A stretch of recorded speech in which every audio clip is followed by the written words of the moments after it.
77. Cruz de provações.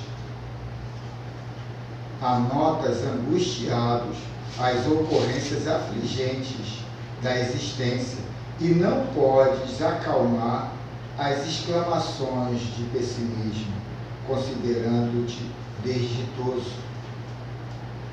Referes-te a enfermidades dilaceradoras que te alcançaram durante a existência física e arrolas os sofrimentos morais que te surpreenderam inúmeras vezes, aturdindo-te e desencorajando-te. Registras solidão nos momentos ásperos, como se a tua vida não tivesse qualquer significado para aqueles que te cercam no grupo familiar ou social no qual te demoras. Consideras as ingratidões que te feriram a alma, reiteradas vezes, partidas de pessoas às quais blindaste afeto, enriquecendo-lhe as horas de devotamento, de bondade e de alegria. Muitas vezes foste surpreendido pela calúnia infeliz que te azucrinou as horas, recebendo a bofetada do descrédito que te não poupou os valores morais íntimos. Em outras ocasiões foste surpreendido pela ironia de pessoas simpáticas em quem confiavas, relatando-lhe os limites e problemas de que então se utilizaram para elevar-te à praça da zombaria. Sente cansaço. Agora acalenta o tédio, a desconfiança, entregando-te a decepção. Reage e reflexiona com isenção de ânimo. Esta é a tua cruz de provação. Todas as criaturas transitam no mundo sob madeiros pesados, que lhe arrebentam as resistências, afligindo-as, amedrontando-as. Todavia, não é essa a finalidade deles, no caso madeiro, alguns invisíveis, portanto, mais dilaceradoras. Ignoras as dores ocultas do teu próximo, que se encontra atirado sobre cátres, misérrimos ou imobilizado por paralisias insidiosas e irrecuperáveis.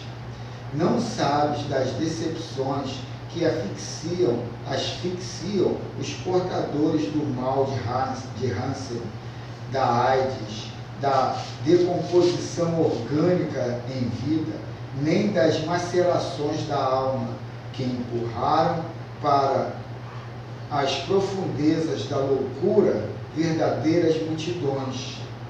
A dor na terra ainda é processo expurgador de 1000 delitos que não foram justificados e de vícios hediondos que permaneceram ocultos.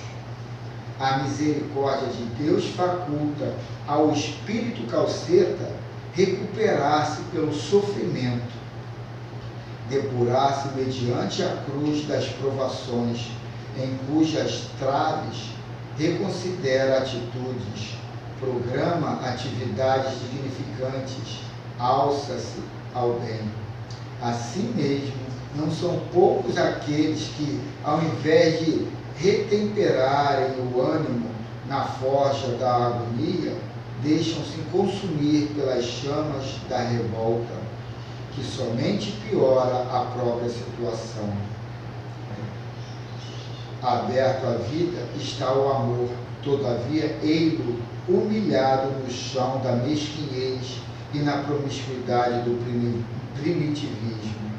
Possuidor dos recursos de edificação, é posto nos desvãos da delinquência, permanecendo nos porões do vício.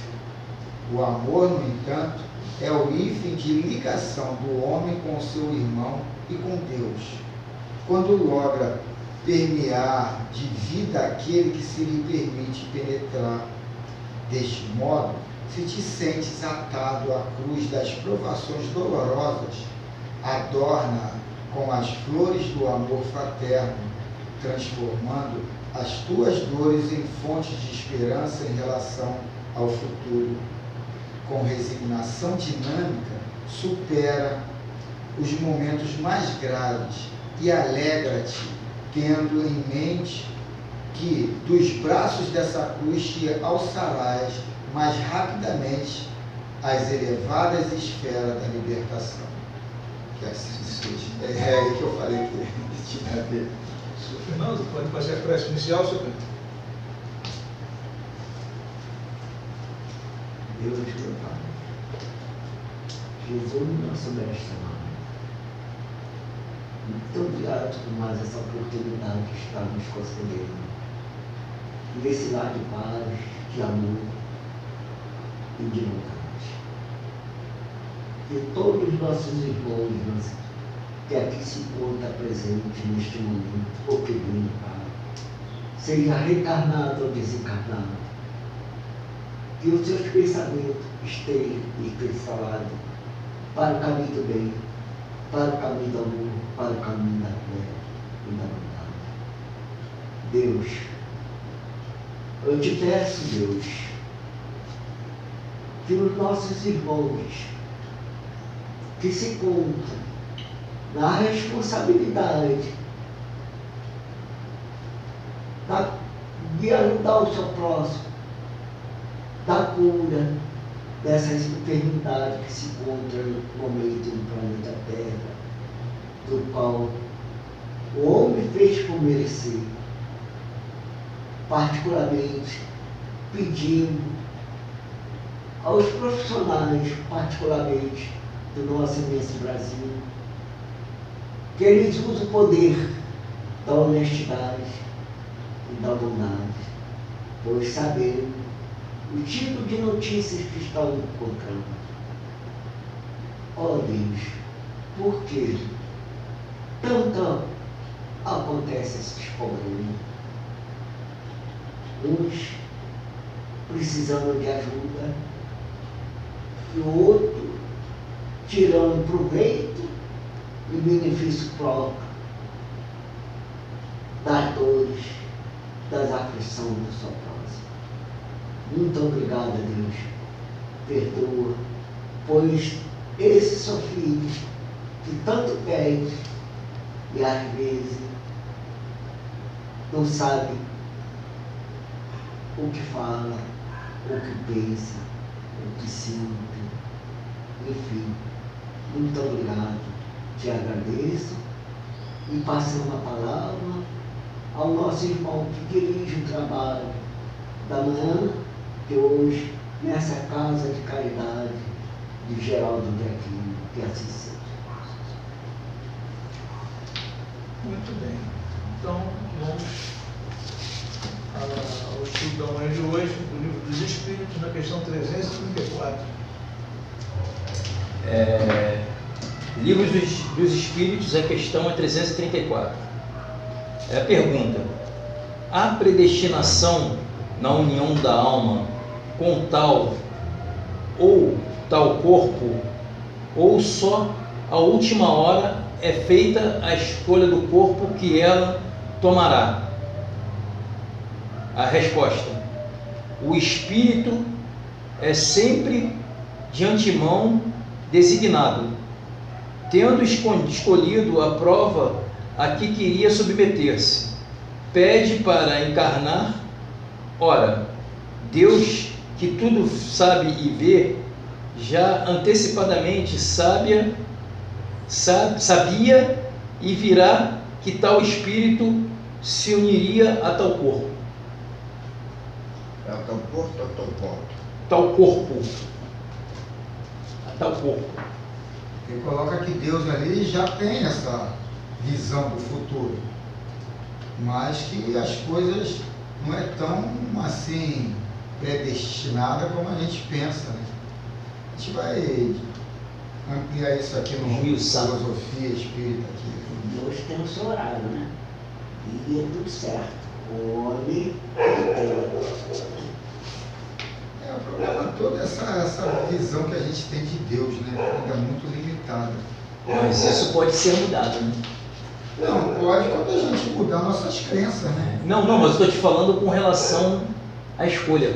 Você pode ter, como fala lá no Band News, né? Até o último minuto, até o último segundo, tudo pode acontecer. Isso pode ser mudado. Existe a 20 mudança. minutos e tudo pode ser. Limites da vontade. É o mesmo título da semana passada, eu acho. Limite da vontade. Então, alusivo a 300. Não, peraí. 334. Assim, né? Muito antes da concepção, do encontro do espermatozoide com o óvulo no ventre da futura mãe, o espírito já se encontra preparado para nascer de novo. Para tudo há uma programação espiritual. Quando a alma pode escolher suas próprias provações, os benfeitores espirituais ajudam em muitas particularidades para que o nascimento seja bem orientado. Entretanto, as reencarnações não são iguais, todas elas diferem uma das outras, embora a lei seja uma só para todas as criaturas de Deus. O Senhor sabe de tudo antecipadamente, por ser Ele, como já falamos, onisciente, onipresente e imutável. Para se ter uma boa reencarnação, é preciso preparar para tal acontecimento. Para tal preparo, o Evangelho de Jesus mostrará o que se deve fazer, limpando o karma e clareando os caminhos pelo perdão incondicional, pelo amor e pela caridade sem exigências. Existe, porém, reencarnações impostas devido à dureza dos corações, e essa imposição é impulsionada pelo amor de Deus aos seus filhos, para despertarem os valores incontrolados no sono da indiferença. Voltando um pouco ali atrás, né, quando ele fala dessa preparação, né, para o renascimento, o nosso conhecimento é muito limitado, né? Você vê que quando você analisa do momento da concepção, né, até o momento do nascimento, o que se estuda, né, para poder dar uma boa assistência à gestante, ao bebê que vai reencarnar, é toda uma gama de conhecimentos que você tem que ter para cuidar daqueles corpos, né? Agora, como é que é limitado, né? A gente não tem o conhecimento do envolvimento do espírito nisso tudo aí, né? A gente está começando a ter uma luzinha agora com a doutrina espírita. Você tem um vácuo nisso daí. Entendeu? Então, quer dizer, a problemática que envolve, por exemplo, o aborto, essas coisas todas, né? Os natimortos, a gente vai até tocar nisso aí mais adiante no estudo, né? Mas o que eu quero dizer é isso, né? O nosso conhecimento ainda é tão pequeno, né? Que a gente conhece muito pouco do material, né? Da parte física, né? O legal é das 11 leis que é colocada para a gente como naturais, a lei do progresso é uma que vai fazer a gente ser empurrado para frente, passando por cima do livre-arbítrio. Porque para o ignorante, para o moderno, o livre-arbítrio é uma forma confortável de você postergar as suas provas, as suas expiações. E a lei do progresso vai te empurrar. Não, nessa opção aqui você não tem escolha, tem que ir. Defina reencarnação imposta, como você falou inteiro. As reencarnações impostas. É justamente isso, que você tem que ir. Tem que ir. A lei do progresso, sendo maior do que outras leis, que ela vai ser mais usada e até manipulada por nós mesmos, quando a gente tiver uma consciência mais adiantada. Estou pensando aqui uma expressão que estão usando muito agora, não sei que lá de rebanho, como é que fala? Imunização de rebanho. Imunidade de rebanho. Imunidade de rebanho. Porra, Valdemir, tu não sabe o que eu pensei aqui agora. Eu pensei o começo que estávamos falando sobre a doença. Sobre a doença da... Essa daí não é a mesma encarnação compulsória? Nesse sentido, o espírito, ele não está consciente das obrigações quanto preparo para a encarnação. porque está sendo imposto.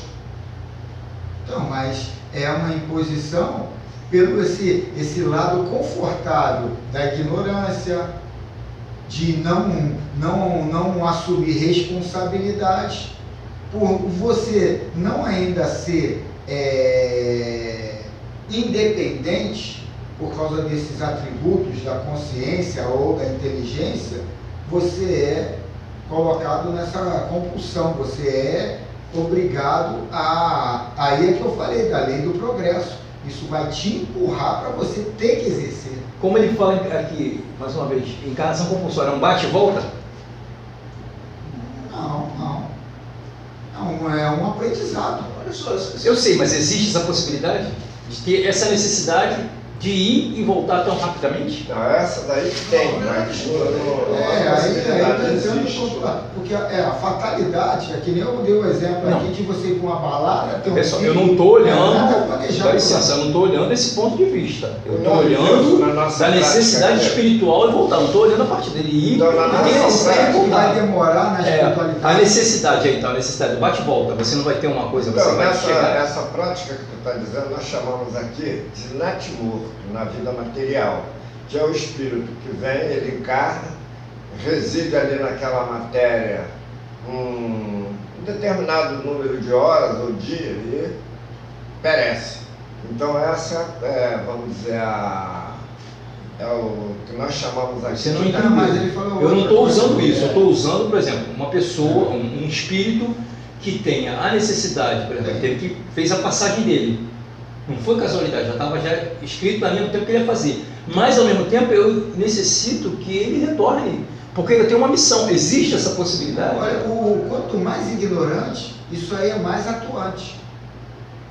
O animal quase não tem vida espiritual.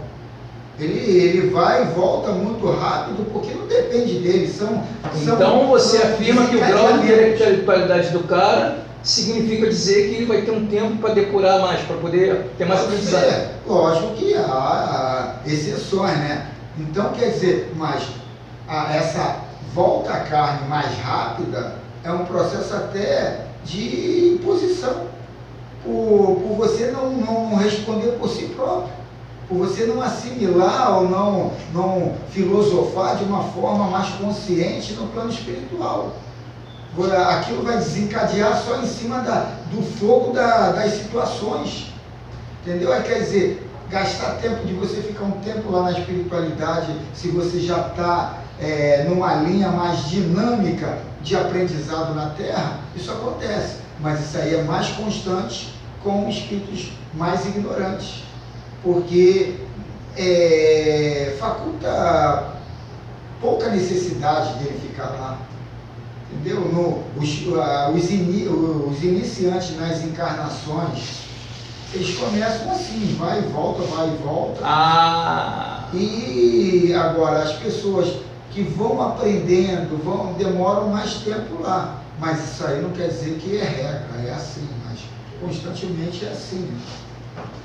Então, os grandes missionários da luz antecipam, e muito, a escolha da família e do corpo que desejam para o desempenho de suas tarefas na Terra, pois lhes é facultado esse direito pela sua elevação moral em todos os aspectos, e eles sempre escolhem duros caminhos para trilhar, por terem força para vencer todos os obstáculos. Eles nunca se sentem afrontados por doenças, tirando delas forças que os ajudam em suas marchas. Francisco de Assis foi um desses primores da espiritualidade superior, quando foi proibido de andar, pois deveria ficar somente de repouso. Uniu seus discípulos e combinaram para que eles o carregassem em cima do catre. Assim mesmo, deitado, ele estava operando do mesmo jeito que antes. Carlos, nesse trecho aí a gente lembra do Chico Xavier, o outro Francisco, do Xavier, da reencarnação dele numa família problemática, né? Num ambiente bem hostil, né, para ele, né? o espírito já em grau de evolução, mas ele conseguiu, né, exemplificando para a gente, eu acho que o exemplo mais próximo a nós, né, é o dele, né? Tudo que o Chico passou, sem endeusamento, sem santificação, provavelmente ele tinha necessidade de passar por aquelas dificuldades que ele viveu, né? E só assim ele pôde exemplificar para todos nós, né? Então eu tenho uma admiração muito grande por esse lado, por esse comportamento do Chico, né? E quando fala da escolha aí da família, né? Isso aí fica bem claro para a gente como é que foi a vida desse espírito. E aqui põe uma frasezinha bem emblemática. A luz não sente as influências das trevas. Então, esse lado da gente estar sempre se atualizando, se reciclando na mensagem cristã, é muito positivo para a gente não baixar frequências. A gente tem que entender qual é a diferença de um cara vitorioso, até no âmbito profissional, como um mendigo. Uma curiosidade. Peraí, deixa eu terminar aqui. Tá bom. Os dois podem estar na quarta dimensão. Só que um está Um cara vencedor com o quê? Com o quê? Um mendigo, um que se suicida. De repente os quatro estão numa faixa vibratória na mesma dimensão. Mas na mesma dimensão, mas não na mesma faixa de vibração. Um olha tudo como um obstáculo, ao ultrapassar o outro já vê com uma forma derrotista. Eu não consigo, eu sou um pobre coitado, ninguém pode. Então, quer dizer, isso tudo é questão de você, de ótica, como a gente leu na semana passada. Qual é a janela que eu estou olhando? Qual é a janela? E entrar para esse lado pequeno, manhoso, é um hábito, muitas das vezes, nosso, que a gente tem que trabalhar isso. E o que é esses espíritos superiores? A gente vai botar ali de uma forma pequena, o que é isso? É esse matar um leão todo dia. Todo dia está lá massificando mensagem, se reciclando, se atualizando, para não baixar a frequência. Mas, cara, acho que isso aí não funciona. Não Então, funciona? Olha só, qual é o espírito?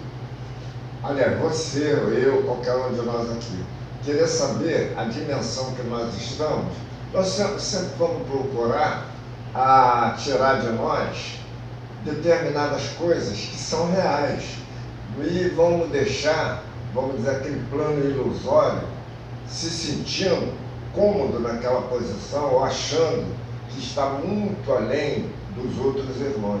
Muitas das vezes o cara pensa assim, eu estou na dimensão tal, mas aquela dimensão tal ele ainda não alcançou, porque ele não passou nem daquela que estava próxima, mas pelo fator, não digo vaidade, mas aquele fator do indivíduo querer sempre olhar para cima, sempre querer achar que está bem, ele vai fugir disso aí.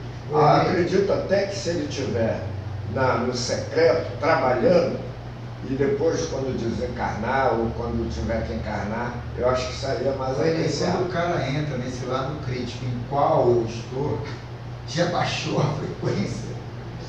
O problema é a gente entender o que é dimensões. Vou dar um exemplo aqui. Vamos fazer grades.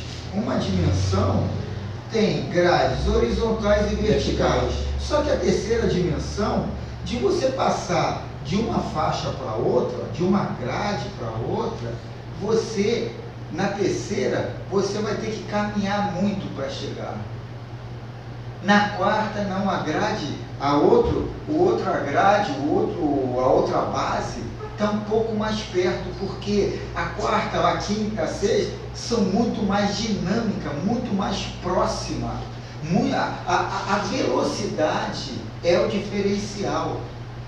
A gente tem que entender isso. Eu, para saber qual é a dimensão que eu estou, eu tenho que ver a alegria que eu tenho no coração. Eu não tenho que medir se eu estou superior ou inferior. Isso aí é galera, isso aí é coisa de gente ignorante. Quando chega nesse patamar de avaliar dessa forma crítica se eu estou melhor do que o Júnior, do que o Valdemir, eu já caí a minha vibração, eu já estou pequeno. A gente está falando do planejamento familiar, né, cara? E está fazendo comparações. Eu citei o Chico Xavier, foi citado o Francisco de Assis. Cara, tu imagina como é que deve ser, eu estou pensando aqui nas mães, né, cara? Porra. A mulher do lado de lá, ela vai ter conhecimento, né, do que espera. Né? Tu imagina, pô, no teu caso, a tua mãe, eu fico pensando na minha, na dele, né? Essas mulheres, cara, são espíritos que já estão muito superior a gente. E por isso, o irmão X, num livro, eu esqueci, eu tenho lá em casa, fala sobre a mãe, fala para o espírito, a tua encarnação vai ser a mais difícil que tem. Aí começa a falar os problemas da reencarnação. E no final eu defino, tu serás mãe. Aí quer dizer, ali mostra muito bem isso. Quando você vai receber uma encarnação, você vai ser mãe. Ainda mais minha mãe. Tu vai ser abandonada pelo marido. Na hora, lá não sei aonde, lá não sei o que, mais isso, mais aquilo. Como tu vai ver. E como foi que esse espírito? Porque, Carlos, o pai, cara, a gente é pai, a gente sabe como é que é, né, cara? A gente está muito preocupado em comida, que, é uma coisa muito importante. Prover. É muito importante. Mas, cara, a ladainha está no ouvido da mãe, cara. Entendeu? Quando ela olha lá, a dispensa lá vazia, pra gente é doído, mas a gente vai lá pra rua e tal, de alguma maneira a gente tem um desafio, uma maneira de dar uma respirada. Elas não, 24 horas dentro daquele rapaz. E a minha mãe, meu irmão, a gente pequeno, a minha tia, a gente passando uma braba danada, a minha tia fala, ó, a cruz está pesada, eu pego o Marcelinho, eu fico com ele, meu afilhado, eu fico com ele. Só que um porém, eu quero que passe pro meu nome. Pô, é uma coisa meio indelicada disso, né? Eles são irmãs, né? E ela falou, não, deixa ele comigo aqui. Então, cara, isso tudo são detalhes, às vezes, que a gente vai ver na nossa vida, sabe? O desprendimento. Pô, mas egoísta da sua tia, egoísta tremendo. Eu faço, mas eu quero. Às vezes até segurança, de depois ficar num afetivo muito agarrado à criança. E a gente vai ver essa Tinha filho ela?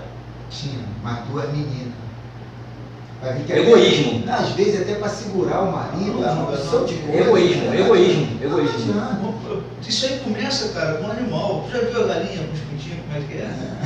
Meu irmão, a coisa é, sabe, a gente tem uma visão, é isso que eu estou falando, a nossa ignorância é muito, a gente tem que aprender muito ainda. E a doutrina espírita dá essa possibilidade, né? Abrindo essa... É muito bom você contar esse caso aí que tu contou. Nós tivemos esse caso na nossa família. Mas aí é uma questão incondicional. Por ter perdido. Esse caso aí é egoísmo. Vamos lá. Olha só, cara, aquela hora eu ia fazer uma pergunta, eu falei que era curiosidade, o Valdemir iniciou, mas eu quero ter assim um esclarecimento total.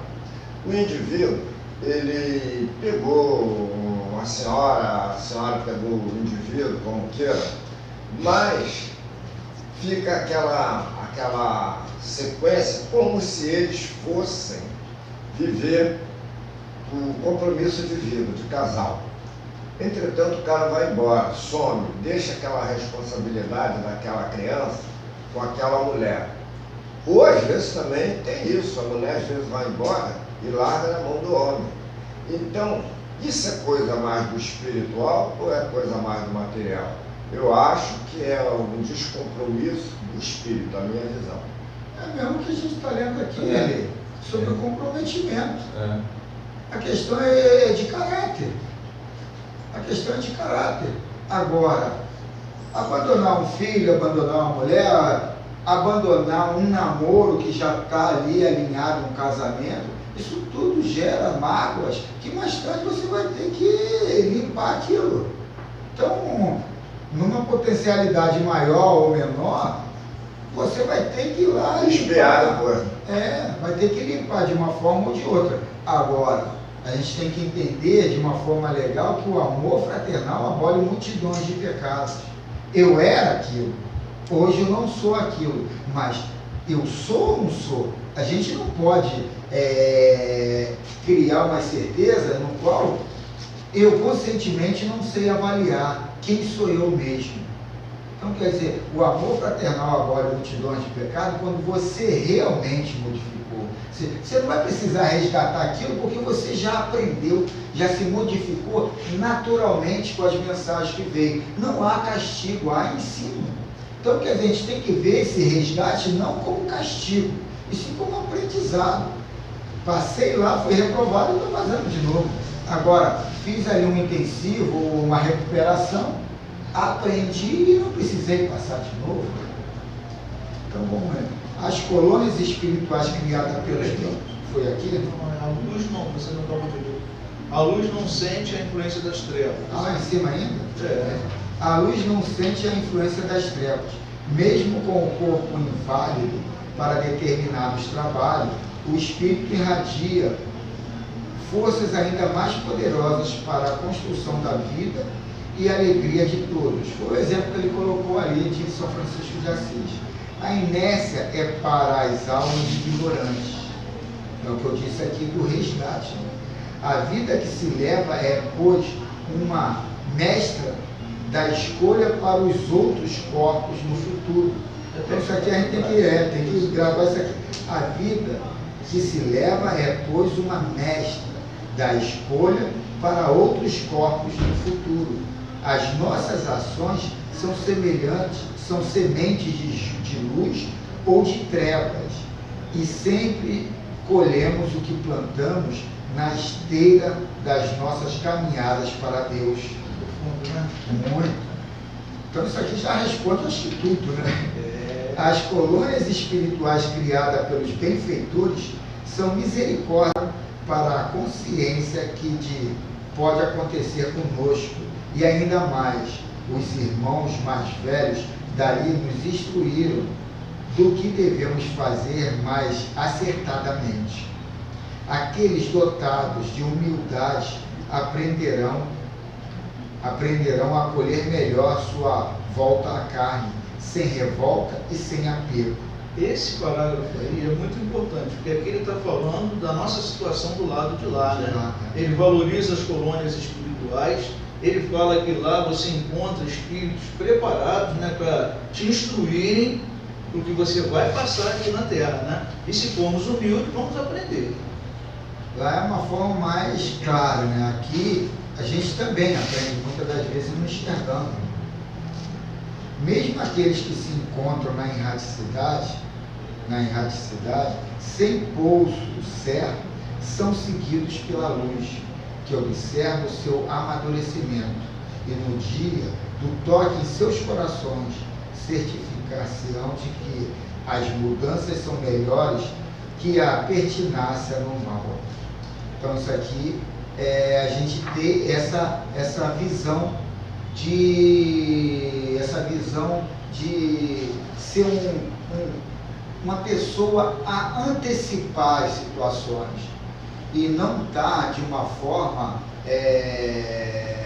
projetada, não projetada nem digo, retardatária, e ali só vendo as situações depois que passou e trabalhar, ser uma pessoa retroativa. Primeiro acontece, depois as coisas estão acontecendo, a gente tem que se antenar, se orar e vigiar, e é isso, esse lado de ter essa perspicácia. Ser proativo. Ser proativo, ter essa perspicácia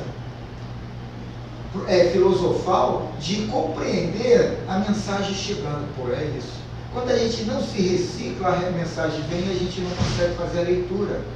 E aí vai ter que de novo vir outra mensagem parecida para a gente estar mais atualizado e conseguir fazer a leitura. Mas a gente pode perder 10 minutinhos todo dia fazendo essa meditação em cima do acontecido, ou projetando situações, como é que eu vou atuar se acontecer isso, ou aquilo outro. Essa semana não, ontem, eu entrei num estado meio de baixa vibração e eu fiquei, por que eu entrei nisso? E aí eu vi que eu comprei um projetor e eu estou querendo agradar todo mundo lá e fazer um cineminha à noite. Eu entrei e vi alguns filmes que não foi bom para mim. É a praia deles, mas não foi bom para mim. Eu acho isso. Aquilo me condicionou numa frequência mais baixa. O filme é até interessante. O filme é sobre um agente do mal que cria uma situação de absorver as almas dos encarnados pela internet. Ele cria um joguinho que te hipnotiza e ele cria depois, igualzinho os milicianos fazem aqui com as negócio de internet, com as caixinhas do poste, eles botam a caixinha do poste. Aí sabe o que tem dentro da caixinha? A cabeça dos mentores encarnados que criavam qualquer divergência com eles.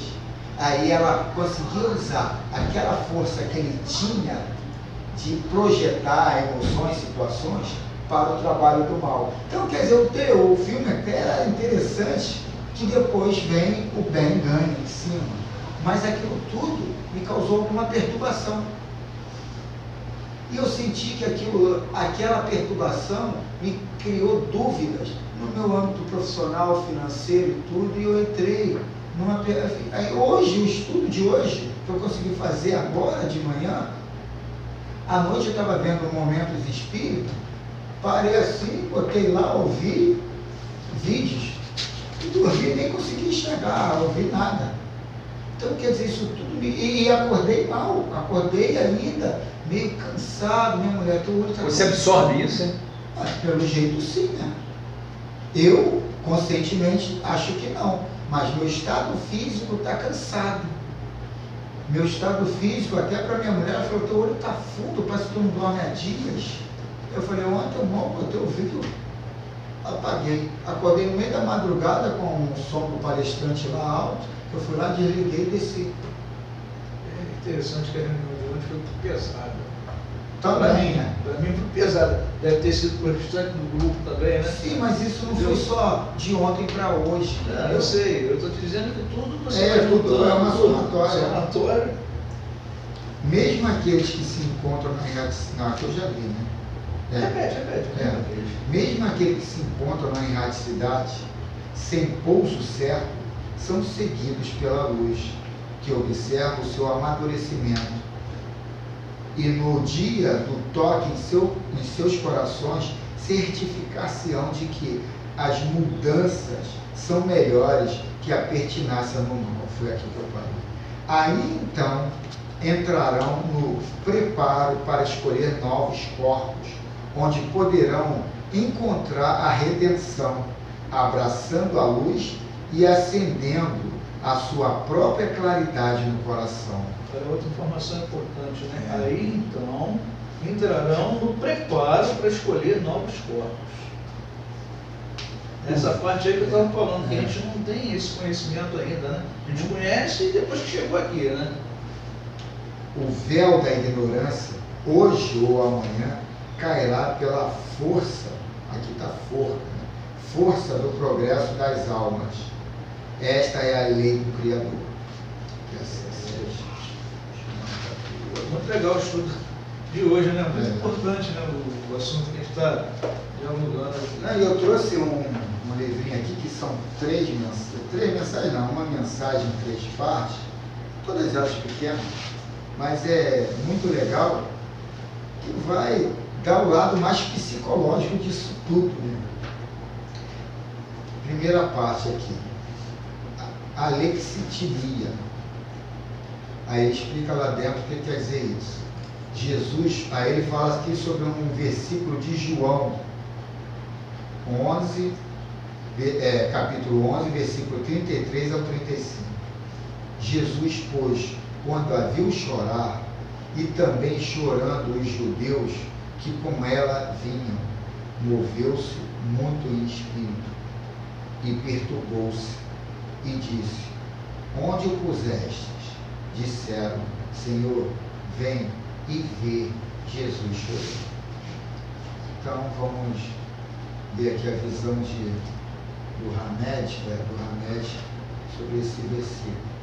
Não devemos temer nenhum dos nossos sentimentos, nem mesmo aquele que acreditamos ser o pior deles.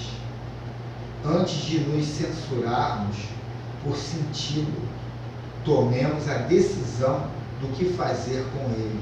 Essa mensagem que elevou a minha vibração. Até me emociona que quando eu leio isso aqui sintetizou a minha falta de fé. E aí, afirmando mais, eu vi exemplos que já teve na minha vida, em que aquele desfecho não foi nem mensurado, não foi nem idealizado de forma nenhuma, e aquilo se idealizou de forma positiva. A criatura humana que constantemente nega suas sensações íntimas não as destrói, mas perde a capacidade de administrá-las ou aprimorá-las. Conter a alma é ignorar o sentir, é não dar nenhum valor aos sentimentos, concedendo sempre um crédito desmedido ao sentir dos outros, em detrimento dos próprios valores e potencialidades internas. Abafar ou negar as emoções pode nos trazer consequências desagradáveis, criando em nós um campo fértil para que transtornos emocionais se instalem e se desenvolvam. O antídoto para combater esses conflitos é verbalizar, ou seja, dizermos o que estamos sentindo, sem medo de dividir isso com os outros. A alexitimia é o nome que se dá a uma marcante dificuldade em verbalizar emoções, expor sentimentos, bem como em narrar sensações corporais. O termo provém do grego, sugere ausência, lex, palavra, etimia, emoções. Pessoas que sofrem de alexitimia ignoram o que sentem, sem saber, portanto, como fazê-lo com palavras, não distinguindo uma emoção da outra. Também desconhecem que têm uma carência e capacidade de reconhecer e expressar suas emoções. Atribuem um mal-estar que sentem a algo que comeram ou beberam, distanciando de si, dessa forma, o real motivo das sensações desagradáveis, que na verdade é a agitação íntima. Não possuem consciência de seus problemas internos e se veem tranquilas e adaptadas no quesito emocional, apesar de estarem extremamente bloqueadas em uma das áreas mais importantes da vida, a sentimentalidade. E ele finaliza aqui nesse primeiro tópico. O hábito de rejeitarmos frequentemente a emotividade que emerge de nosso mundo interior nos faz parte do nosso mundo, nos faz perder a capacidade de avaliar de forma correta nossos sentimentos. Por consequência, isso poderá intervir ou afetar o diálogo lúcido e apropriado com nós mesmos e com os nossos semelhantes. Não vivas como pedintes diante da divina providência, nem mendigues constantemente proteção e paz. Antes de tudo, lança a mão dos dons divinos que já existem em teu interior e conquista o que busca, porque tens a força de que necessitas. Procura te libertar de crenças de que a vida é muito penosa, difícil e complicada. Substitui esse conceito por uma visão mais leve e otimista. Não lastime, não choramingues, trabalha e esforça-te. Deus está em ti. O vitimismo é o subproduto que cria o mártir inconformado. Somos condutores de nossa própria vida. Direcionemos, portanto, a existência para a luz, que é o fluxo divino em ação, E dentro, em breve estaremos chegando ao rumo almejado. É o que disse na leitura anterior aqui. Não precisamos demonstrar que somos indefesos, confusos e inseguros para receber amor e atenção. De fato, o tipo de amor e atenção que desejamos não pode ser obtido dessa maneira. Deixemos para trás a infantilidade que existe em nós e amadureçamos. Só quando adquirirmos constituição emocional e resistência psicológica própria é que poderemos ser ouvidos e tratados com respeito e consideração, sendo supridos com o afeto que tanto buscamos. Ao abandonarmos a necessidade de ser vítimas e lançarmos mão de nossos dons, conforme nos instrui os apóstolos, começaremos a ter dias melhores e a desfrutá-los abundantemente. Eu ponho tudo no grupo. Aí ele finaliza aqui. Nossa vida é feita de uma consequência de escolhas. Elegemos projetos, atividades, estudos e companhias. No entanto, temos que abandonar algumas dessas escolhas feitas cegamente. São opções de vida efetuadas sem clareza nem reflexão. Conhecimento prático é o que adquiriremos antes desacertos e equívocos, pois podemos aprender muito com eles. No entanto, seremos inconsequentes se continuarmos nessa direção. Não podemos nos considerar criaturas indefesas, atadas e inúmeros mal entendidos. Escolher sem pensar nos levará a cometer o erro de tomar decisões equivocadas. Não podemos jamais decidir pelos outros, nem por eles, fazer opções. Devemos viver com responsabilidade e manter equilíbrio entre escolhas e consequências.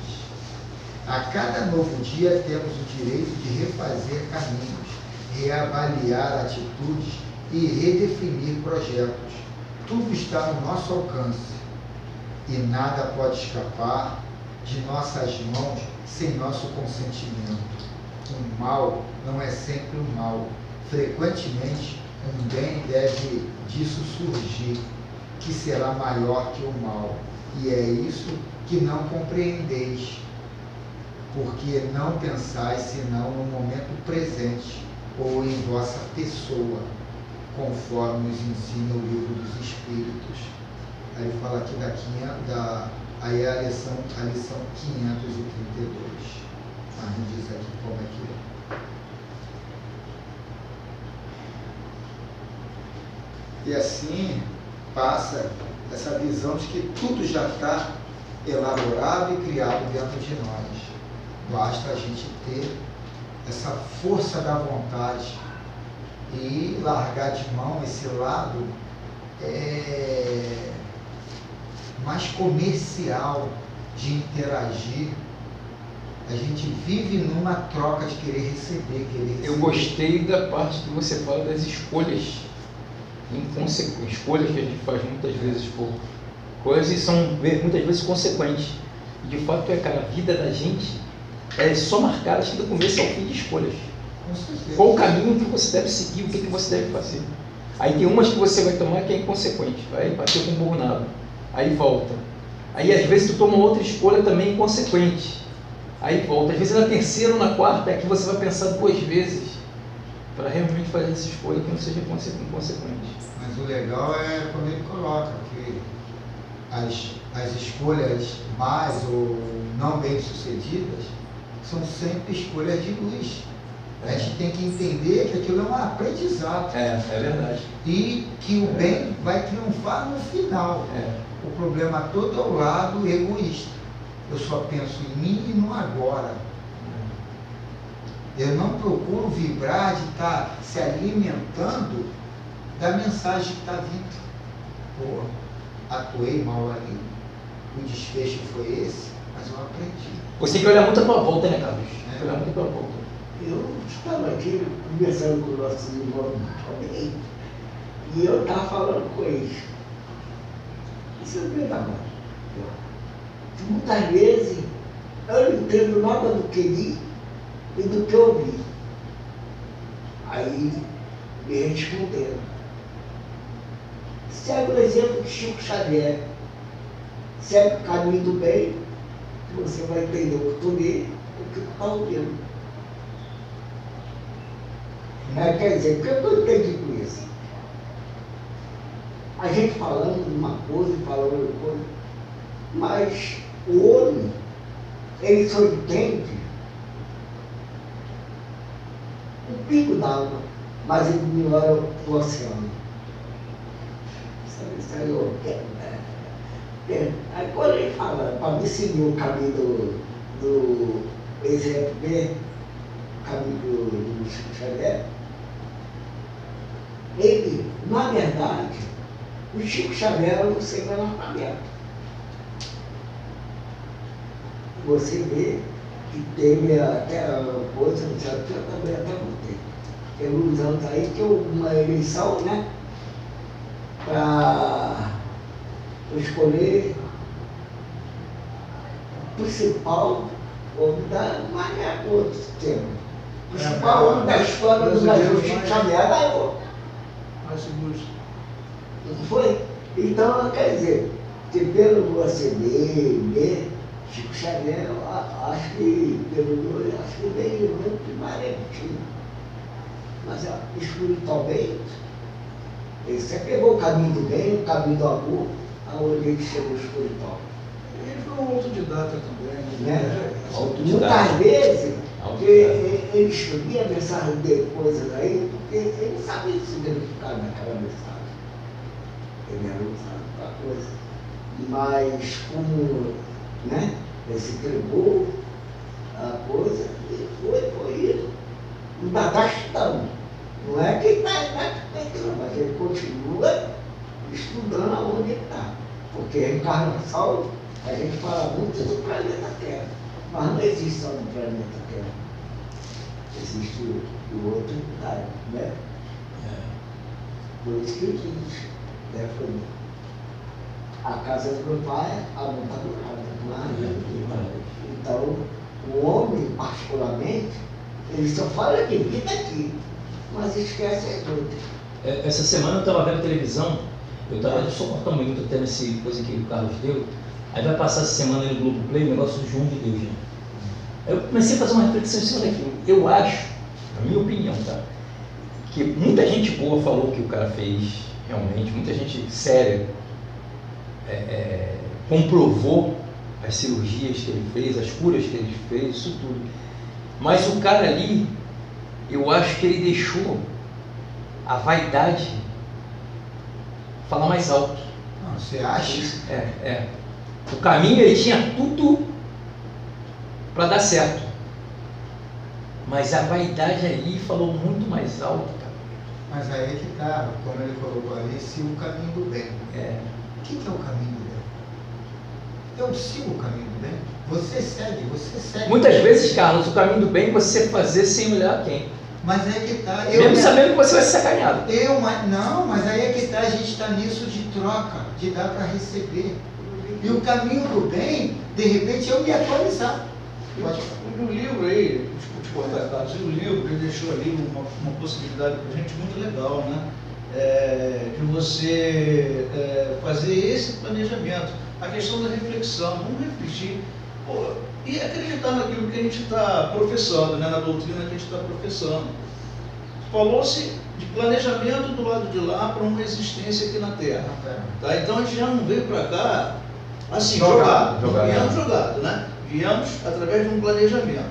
Chegamos aqui, a gente falou do exemplo que a gente tem dentro da nossa casa, da mãe da gente, ou se não é a minha mãe, se a minha mãe não agiu muito certo, tem a mãe do meu amigo, do outro. No geral, as mães, elas têm uma coisa a mais, entendeu? Essa questão da visão. E hoje a gente pode falar que elas não estão aqui, né? Conforme diz o Erlei aí, as moças não estão aqui, somos somente nós. é um exemplo para a gente. E uma outra coisa ali que me fugiu aqui agora, que foi colocado aqui nesse trecho final que o Carlos deu, muito importante da gente parar, pensar, cara, pô, de onde eu vim? Né? Por que eu estou passando por esse problema agora? Que é para a gente não querer transferir para os outros, e isso aí eu estou falando que a gente está vivendo isso aqui na nossa família, e muito seriamente. O Elton não está aqui hoje por causa disso. Transferência de responsabilidade. Para os outros, a tua responsabilidade. uma coisa que nós espíritas planejamos, eu vi a choradeira ontem, a reclamação, a lamúria, a lástima, aquilo ali só faz aumentar o sofrimento da pessoa.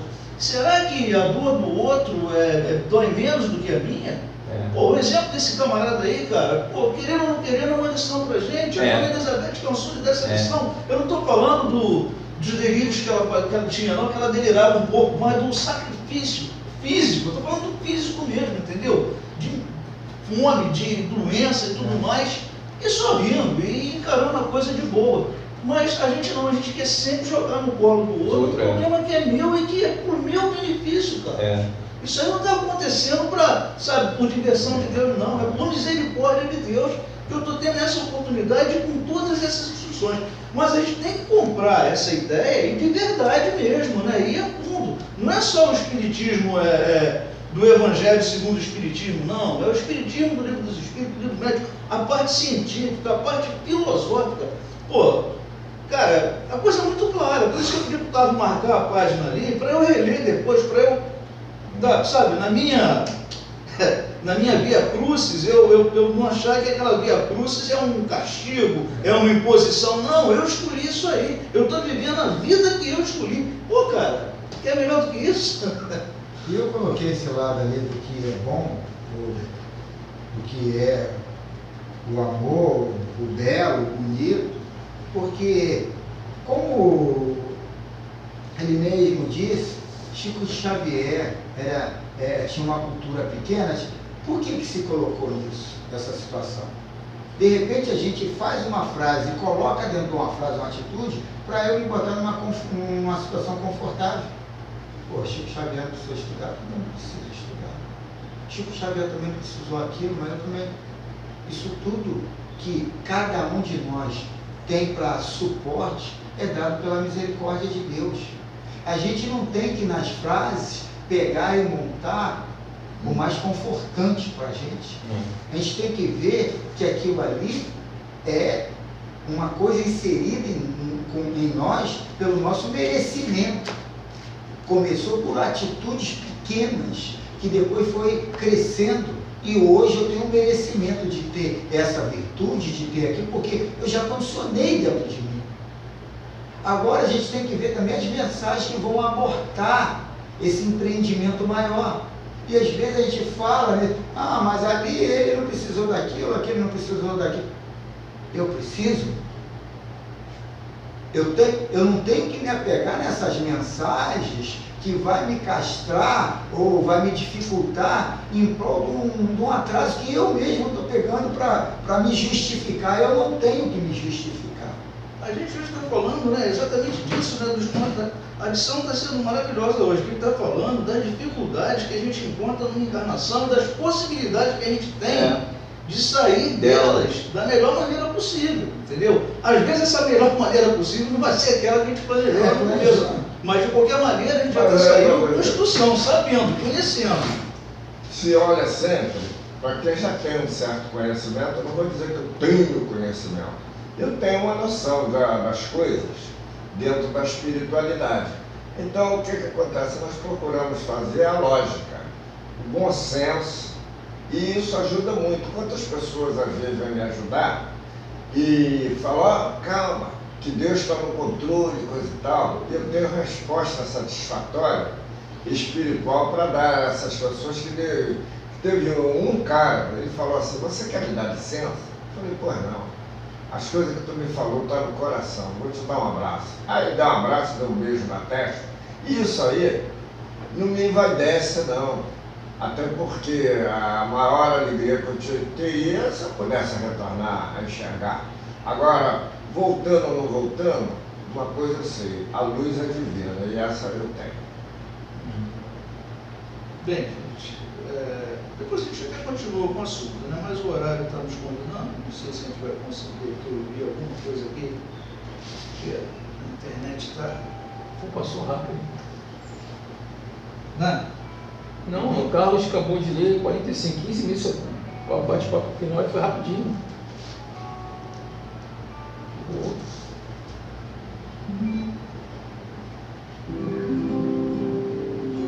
Então, nesses minutos finais da nossa reunião, agradecemos a Deus nessa reunião tão gostosa, que a gente, esse bate-papo, né, tão gostoso da manhã de hoje. E como a gente gostaria que esse clima, né, ele se espalhasse, chegasse até os nossos lares, assunto quanto esse, para a gente discutir com os nossos familiares, com os nossos amigos, a gente poder levar isso aí para a escola, né? Agora, o compromisso é nosso e quem sabe um pouco mais de esforço a gente não consegue. O que desejamos de coração é que a paz reine nesse nosso planeta maravilhoso, né? Porque apesar das dificuldades que a gente carrega na nossa vida, desse saco pesado de muitas encarnações, a gente ainda desfruta de uma melodia, a gente ainda desfruta de uma flor, a gente tem a possibilidade de momentos tão maravilhosos de prazer nesse planeta que para muitos é um planeta triste, difícil, às vezes a gente fica sonhando com mundos mais elevados e o nosso lugar é esse, né? É o nosso aqui e agora. Então, meu Deus, a nossa gratidão pela bênção da vida.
Passei ele na rua, vi ele limpando ali, fazendo uma... Ele também, né?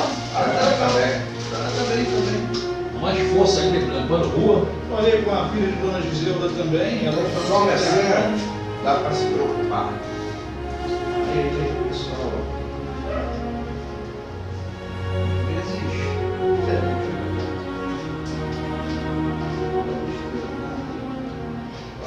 Mais uma ontem, a filha de perto também foi ontem. Mas em A Thaís. Caramba, cara, muita gente. O quê? Aniversário ontem. Os netos de Valdemir, Manel, Bárbara, filha de Dona Giselda, Paulinho, nosso primo, Rosinha dali, e a filha do outro nosso primo. Todo mundo da 20. Isso não tem conversa da Jéssica.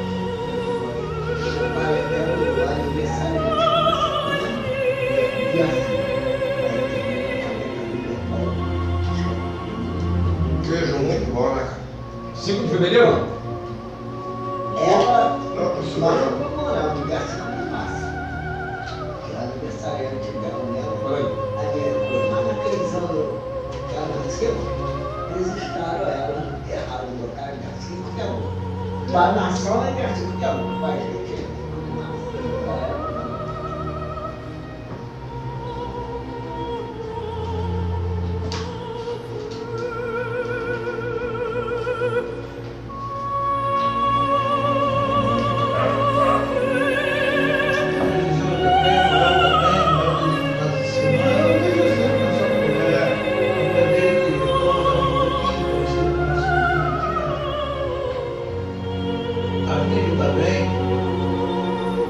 É parecido mesmo.